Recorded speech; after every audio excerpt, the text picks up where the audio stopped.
বন্ধুরা, একটা বড় প্রশ্ন এখন সবার মনে ঘুরছে। কৃষক বন্ধু প্রকল্পের টাকা এবার কবে ঢুকবে?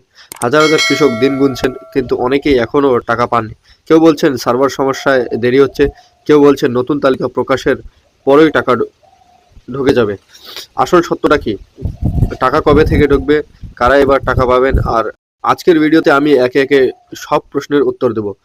কিস্তির তারিখ, টাকা না এলে কি করবেন, আর সরকারের সর্বশেষ ঘোষণা। তাই বন্ধুরা, ভিডিওটা একদম শেষ পর্যন্ত দেখবেন, কারণ মাঝপথে ছেড়ে দিলে সবচেয়ে গুরুত্বপূর্ণ তথ্যটা মিস করবেন। আর যদি চান নিয়মিত এমন আপডেট আগে পেতে, এখনই এই চ্যানেলটিকে সাবস্ক্রাইব করুন, লাইক দিন আর বন্ধুদের সঙ্গে শেয়ার করুন। চলুন শুরু করি আজকের বড় খবর। বন্ধুরা, আপনারা সরাসরি অন স্ক্রিন দেখতেই পাচ্ছেন 2025 সালের কৃষক বন্ধুর টাকা কবে ঢুকবে, পরের কিস্তির টাকা কবে পাবেন। তো জেনে নেওয়া যাক পরের কিস্তির টাকা কবে পাবেন। পশ্চিমবঙ্গের সমস্ত কৃষক বন্ধুদের জন্য সুখবর, কৃষক বন্ধুর টাকা কবে ঢুকবে।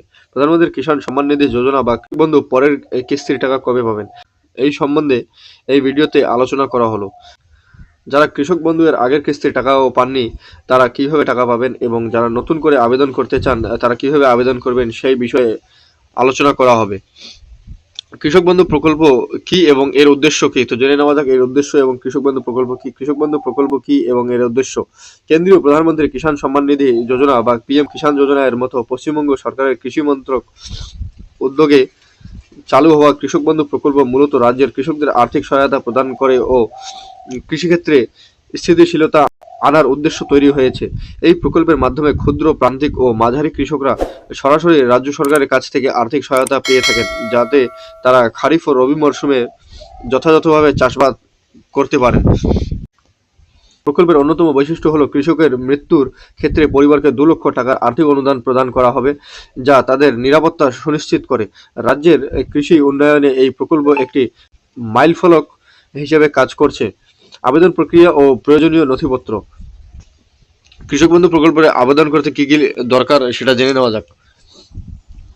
এই প্রকল্পে নতুনভাবে আবেদন করতে চাইলে একজন কৃষককে সরাসরি ওয়েবসাইট কৃষকবন্ধু.net এ গিয়ে অনলাইনে ফর্ম পূরণ করতে হবে। আবেদন ফর্মে নাম, ঠিকানা, জমির পরিমাণ, ব্যাংক অ্যাকাউন্টের বিবরণ ইত্যাদি তথ্য জমা দিতে হবে। সঙ্গে পাসপোর্ট সাইজের ছবি, আধার কার্ড, ভোটার কার্ড, জমির খতিয়ান বা পাট্টা এবং ব্যাংকের প্রথম পাতার কপি আপলোড করা বাধ্যতামূলক।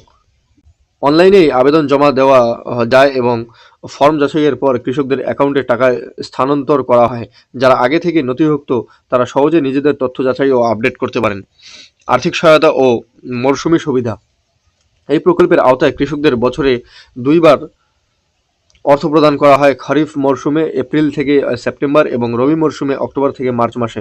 কৃষকদের জমির পরিমাণ অনুযায়ী সহায়তার পরিমাণ নির্ধারিত হয়। 1 একরের কম জমির জন্য বছরে 4,000 টাকা এবং 1 একর বা তার বেশি জমির জন্য বছরে 10,000 টাকা পর্যন্ত আর্থিক অনুদান সরাসরি ব্যাংক অ্যাকাউন্টে পাঠানো হয়। এছাড়া প্রকল্পের অন্তর্ভুক্ত 18 থেকে 60 বছর বয়সী কৃষকদের মৃত্যুর ক্ষেত্রে তার পরিবারকে এককালীন 2 লক্ষ টাকা অনুদান দেওয়া হয়, যা প্রকৃতপক্ষে একটি সামাজিক নিরাপত্তার রূপ নয়।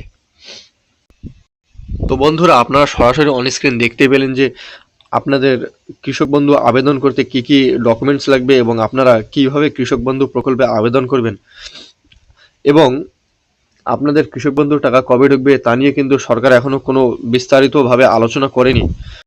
তো বন্ধুরা, এই সমস্ত আপডেট পেতে এবং কৃষক বন্ধুর টাকা কবে আপনাদের অ্যাকাউন্টে ঢুকবে তা নিয়ে যদি আপনারা ভবিষ্যতের সমস্ত রকম আপডেট পেতে চান, তাহলে চ্যানেলটি সাবস্ক্রাইব করে রাখুন এবং পাশে থাকা বেল আইকনটি ক্লিক করে অল নোটিফিকেশন অন করে দিয়ে যাবেন, যাতে ভবিষ্যতের সমস্ত রকম আপডেট আপনারা সবার আগে পেতে পারেন। এবং ভিডিওটি ভালো লাগলে একটা লাইক করে দিয়ে যাবেন।